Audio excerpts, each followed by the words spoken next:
This is the AI News Flash for August 19th, 6 a.m. UTC. First up, AI inference chip startup Etched has raised $700 million at a $21 billion valuation. The Series D round was led by the quantitative trading firm Jane Street. Etched was valued at $5 billion back in December, then $10.3 billion in its July Series C. That means the valuation has doubled in roughly 1 month. What stands out is that Jane Street, the lead investor, is also Etched's first customer. The company shipped its first rack to Jane Street last month, and the firm is already running it against live workloads in its own data center. It tested the hardware before it wrote the check. Etched does not sell chips alone. It sells complete systems it calls frontier inference clusters, built around a low-voltage prefill chip, plus new memory and interconnect technology designed for the decode stage of inference. Capital is flowing hard into inference-specific silicon. Second, OpenAI has expanded its ChatGPT advertising business into 31 new European markets at once. The announcement came today, August 19th. New markets include Germany, France, Spain, Italy, Sweden, Norway, Denmark, the Netherlands, Ireland, Belgium, Austria, Poland, the Czech Republic, and Portugal. Until now, the ads pilot ran in only 9 countries, including the United States, Canada, Australia, New Zealand, the United Kingdom, Japan, South Korea, Brazil, and Mexico.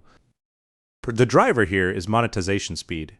ChatGPT has 1 billion weekly active users worldwide, and OpenAI says 20% of them show commercial intent.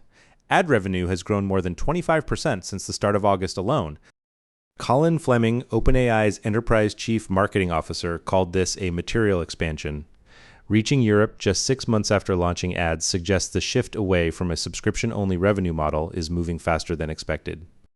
Third, South Korean telecom giant KT has launched an enterprise server that packs a Korean-made AI chip and a Korean-made large language model into a single box.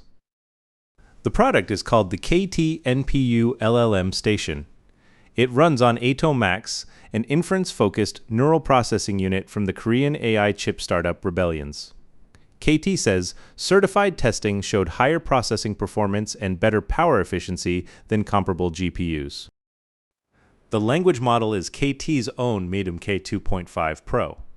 With retrieval-augmented generation over internal company documents, KT plans to add an agent called K-Claw to handle meeting minutes, coding assistance, and workflow automation with standard APIs for integration. The intent is clear. Everything runs on premises, so data and computation stay inside the organization. That lets customers meet strict security and network separation requirements without depending on overseas generative AI services. Target buyers are public agencies, defense contractors, pharmaceutical firms, manufacturers, and financial institutions. Sovereign AI is now taking shape as vertical integration of chip and model.